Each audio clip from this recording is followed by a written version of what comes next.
જો આ પ્રશ્ન એ ફોરેસ્ટ ગાર્ડની એક્ઝામ લેવાઈ હતી એમાં પૂછાઈ ગયેલો પ્રશ્ન છે. 5 સાથીદારોની ઉંમર આપી છે. એમાં સૌથી પહેલાં તો જોઈએ આપણે કન્ડિશન શું આપી છે. એમ જે છે એ એન કરતાં મોટું છે. એમ એન કરતાં મોટું છે પણ ઓ કરતાં નાનું છે.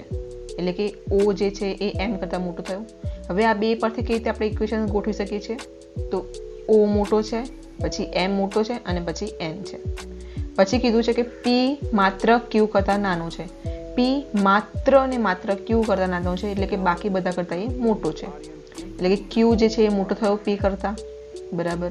હવે પી જે છે ખાલી ક્યુ કરતાં નાનું છે, બાકી બધા કરતાં મોટું છે. એટલે હવે કેવી રીતે ગોઠવાશે આ?